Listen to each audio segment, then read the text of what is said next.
Here is your review video for photochemical smog.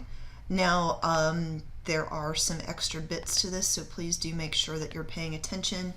Again, we're beginning with the end in mind. You can see all of the things that you need to be aware of moving forward. I will make sure I post this link to this short additional supplemental video on smog if you feel like you need to see it again. This is technically photochemical smog, but I really feel like we need to include industrial smog, if for no other reason than to set up the acid rain topic we're going to be talking about, but also to allow you to contrast this with photochemical smog. So industrial smog is gray, and it is full of particulate matter and then sulfur dioxide, which then can react with water vapor in the air to form sulfuric acid. And this comes from largely from burning coal, whether it's in an industrial capacity or in order to create electricity. So do understand that this is just something that it's primary and secondary pollutants, but it just happens when it comes out of the smokestack. You don't have any other ingredients beyond what's available, and that emphasis will become important when we talk about photochemical smog. These are not disasters you need to know, but they are good disasters for you to understand in terms of why the Clean Air Act is important, and then also why it is that industrial smog is a big deal. When you combine smog with something called a thermal inversion, which we'll go over soon, you end up with a place where the smog just builds up to concentrations that are problematic. The dose makes the poison.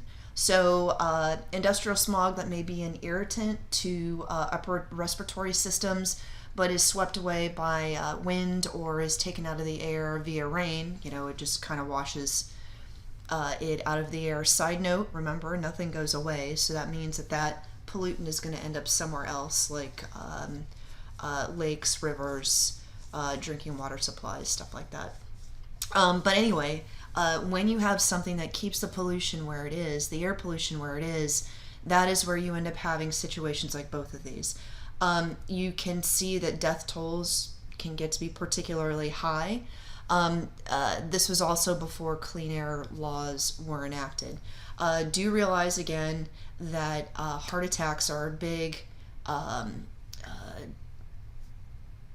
not byproduct, but a big consequence of air pollution, because if you have reduced lung function, it means your heart has to work harder in order to pump your lower oxygenated blood through your system in order to keep everything going, and that does put strain on that muscle. Okay, photochemical smog, on the other hand, is brown, and it largely comes from emissions from automobiles, so not just cars, but also trucks, the big trucks that take stuff around, agricultural implements, mining, anything that burns gasoline or diesel fuel in order to make something move. So there's also it's VOX and NOx. I know that sounds like a Dr. Seuss novel. Reacting with water vapor in the presence of heat and light. Again, the biggest source of NOx, which is both NO and NO2, is going to be cars. The biggest thing to remember is, again, the photo and photochemical means light, and especially light along with heat. Without light and heat, this process doesn't occur. VOX and NOx can be bad enough by themselves, but when they are in the presence of water vapor, which they always are, and heat and light, it becomes a soup that's even worse. Photochemical smog is a large portion of this Asian brown cloud, which is a huge brown cloud of air pollution that exists between India and China, and you can see it from space from November through May. What happens in May? The monsoons, which again washes this stuff out of the air, and then it goes to other places to become pollution. So please understand that exists there, largely because there are no Clean Air Acts in those areas, no laws that that protect workers' health. Also realize that there is enough of this, and because smokestacks are often very tall, pushed up into the upper troposphere. And side note, all of this occurs in the troposphere. It means that winds can blow from China to California, meaning that some of California's smog is not actually their smog. Again, you don't have to know this. Just be aware that when we say this has a quote-unquote impact, we're not kidding. One more thing. When you look at this is the sun. So that makes this about, 10, 11 o'clock in the morning. And you can see it's still pretty dark outside. And when the smog is this bad, even school children aren't allowed to go outside because, again, remember the dose makes the poison. It takes less amount of pollution to negatively affect a child system than it does an adult. Okay, what are VOCs? Everything except for this guy down here, I don't know why it's on here, is a volatile organic compound. Volatile just means it has a high vapor pressure. It means it has a low boiling point. That means that it exists as a vapor very easily. How do you know something is volatile? Usually you can smell it. And organic simply means it has carbon in it. There are natural sources of this, like eucalyptus, but a lot of this is man-made. And this does include long hydrocarbons like gasoline, as an example, and also formaldehyde, which you can find in dry cleaning fluids, solvents, paint, anything you can smell.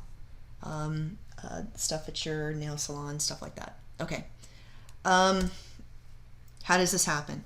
VOCs and NOx and water vapor under the presence of heat and light become fun stuff like ozone in the troposphere, which is not good, and which is a photochemical oxidant. We'll talk about that in a second. PANs, aldehydes,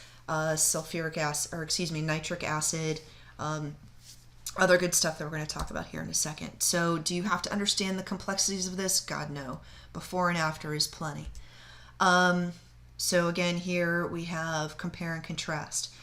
Do you realize the particulate matter in smog does reflect sunlight, meaning that a direct impact of high concentrations of smog is simply lowered photosynthesis levels in plants, which can reduce their productivity. And when you reduce the primary productivity of plants, that means that your entire trophic system suffers as a result. Okay, so do you really need to understand what photochemical oxidants are? I know I'm just kind of mentioning this in case you need it for context. PANs, peroxyacetyl nitrates. Do you need to know that word? No. Just realize that PANs are a secondary pollutant created when NOx and VOCs and water vapor get together in the presence of sunlight and heat. Ozone, again, good up high in the stratosphere, bad nearby in the troposphere. That is a secondary pollutant. Aldehyde, secondary pollutant. This stuff directly attacks tissue and basically degrades it, breaks open the cells, which you can see reduces their photosynthetic ability, reduces primary productivity, which then means that there are less calories available for whatever food web they're a part of. Also, damage to construction materials as well. So,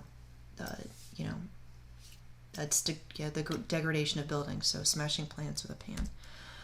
This is a really key graph for you to look at and understand. Look what's happening. Time of day, concentration. You are going to see that NO and NO2. Okay, so think about where smog normally happens. Cities. What do you have? Our photochemical smog. Cities. What do you have a lot of in cities? Cars. When are the cars on the road? To get to work and to leave work. So think about what's happening here. In the morning, you have all these cars. This is especially before catalytic converters took the NOx out of the equation, releasing all of their NOxness of it all. Okay, where are these hydrocarbons coming from? They are partially burned bits being released again through the tailpipes of cars. And And then look when the products occur, later on in the afternoon. It needs time in that sun and that heat to create the pollution. So basically, you have a ramping up of photochemical smog throughout the day. Now, there is a second bump of NOx that will, it's not represented here, that occurs in the afternoon during the commute home. But why do you not have a resulting bump in photochemical smog? There's no sun. You can put out NOx all night long and nothing's going to happen because you don't have that light to make it happen. Now, also do realize that this cycle occurs throughout the week, meaning that in a city, typically the time that you have the least amount of smog is Sunday afternoon. Nobody's really been driving around at the same time then. Then Monday it starts to build up. Tuesday, Wednesday, Thursday, Friday afternoon is when that smog is going to peak and just be the worst. So again, be aware of what all of these lines mean. What are the trends? Why does it look this way? Here you have the NOx in the morning. You don't see the secondary pollutants until the afternoon for the reasons that we talked about. All right, now I explain what HC is short for hydrocarbons, by the way. All right, effects are the same as always. So this is, if you forget upper respiratory irritation, making pre-existing conditions like asthma and emphysema worse. Those are always good to go with. Please do not just leap to cancer. You have to be very, very certain that you have cancer causing agents before you say that. Okay, so how do you reduce photochemical smog? Make sure there's not so much VOx and NOx out there. How do we do that with cars? Improve their gas mileage, reduce their emissions, flat out drive less. If you're going to have to get into a vehicle, make it mass transit. Go shorter distances. Instead of commuting into the city, maybe try and find a job in the suburbs where you live, or live actually in the city. Buy locally. Then that means that goods are not being shipped to you from thousands of miles away. Avoid products that release high levels of VOx. And then the catalytic converters that we talked about in your your textbook notes also fall into that as well. Here's a great little picture of somebody who is mowing their lawn with a bike-powered lawnmower. Do realize there are other places like California where you have to have your car checked every year to make sure that it is not part of the problem.